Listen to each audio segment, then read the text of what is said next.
Hi, this is Ken, coming back for another episode of Ken's special episodes to talk about career choices. And I'm going to tell a little story about how my career began, how it could have changed dramatically with me being one of Bill Gates' best friends. But I want to talk about how it almost never began. And so I'm going to share this quick story. Flipping over to the web view. Yesterday, I wrote this article about Zen and the art of acyclics, which really kind of chronicles the road that I took to go from obscure analyst in the middle of the Valley and Ridge province of Tennessee to becoming a Tableau Zen master quite unexpectedly. And in that article, I shared some failures along the way. I talked about my inability to get Tableau to recognize my passion and desire that I wanted to work for the company, and the persistence and fortitude that I had to continue my education in that great software package, even though I was turned down a few times.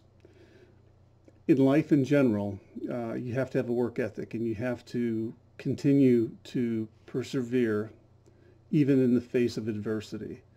And so for the young analysts out there who are thinking about, how do I make my mark and how do I progress through my career, I want to share a couple things with you. To start with, I'm going to share a couple of decisions and how they impacted my life. When I first came to East Tennessee, I'd never been here before. I was going to school, doing a master's degree in Carbondale. I won a master's fellowship to work way down here in an obscure place called Oak Ridge, Tennessee at the Oak Ridge National Lab.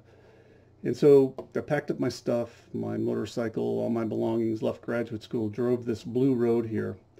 And by the time I got over to what's called the Cumberland Plateau in this general area here, I'm going to switch to satellite view and kind of maybe zoom into this region to see if I could show you what happened. But basically, um, when you're driving this, you end up coming off Cumberland Plateau and then down into the Valley and Ridge province. And I was driving this trailer, pulled with my Oldsmobile 88, when all of a sudden the road dipped off somewhere in this region here, this curvilinear part. You come off of the plateau and go into the Valley and Ridge, and suddenly you're in these curvy, narrow, twisty roads, and my trailer started whipping back and forth, going bang, bang, bang.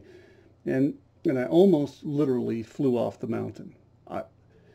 I was headed all the way to the right-hand side, ready to fly off the mountain, but luckily I was able to get it back under control. And even to this day, even though I've driven this dozens and dozens of times, it still scares me, still brings me back to that moment.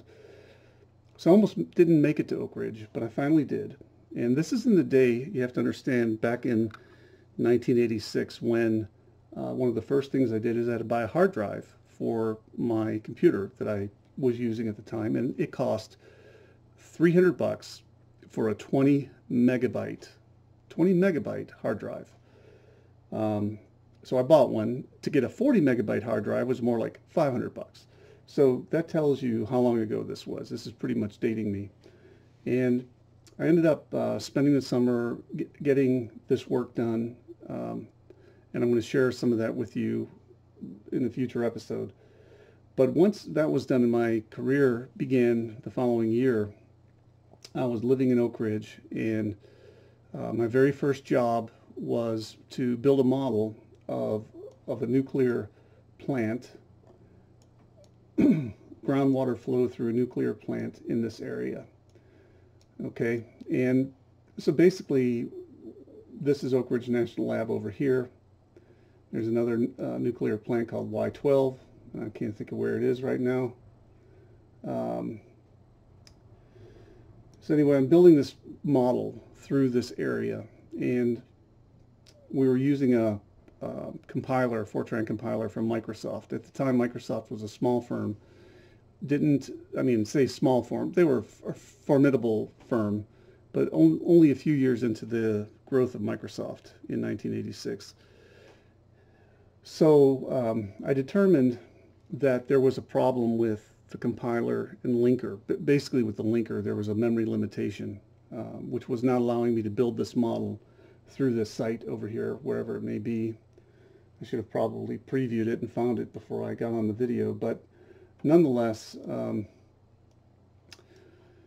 so I call up I call up Microsoft 1-800 number and get a guy on the phone and tell him that there's this memory limitation.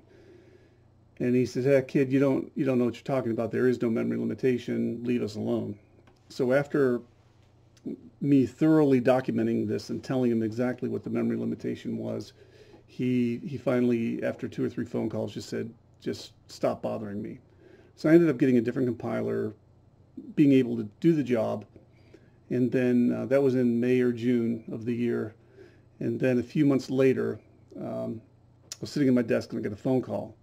And the phone call came from Microsoft, and it was this Fortran division leader. And he said, "Hey, is this Ken?" I said, "Yeah." He said, "Do you remember me? I'm so-and-so from Microsoft, and we want to offer you a job." I said, "Why do you want to offer me a job?" He said, "Because you were right about the memory limitation, and anybody who could do that should be working for us. You're not on our development team, and you could determine that you need to be working for us." So anyway, long story short, I didn't take the job. I was too new in my career. My family was in Chicago. I'm living here in Oak Ridge. I had no money. I was student loan debt. I had nobody in Seattle. I didn't have the vision to know what Microsoft was going to do. So I ended up writing this story in here called Phone Call of a Lifetime. I wrote this a number of years ago, and it really was the phone call of a lifetime. Because had I chosen to go to work for Microsoft, who knows what would have happened. I could have been become friends with Bill Gates. Who knows? But I have a feeling that good things would have happened. But I chose not to. The whole point of the story is that you try to do your best. You try to make good decisions on your career. Sometimes they work out, sometimes they don't. But you got to keep trying. You can't let your failures dictate who you are. And as long as you have a positive attitude and you just keep working, keep practicing your craft, good things will happen to you. So it's kind of another one of those situations where had I made a different decision, my life would have been very different. And when you look back on your life, these things become clear. I could see what happened with Microsoft, and I could understand what my life would have been like. But there was no way to know that looking forward, but looking backwards, you have perfect vision.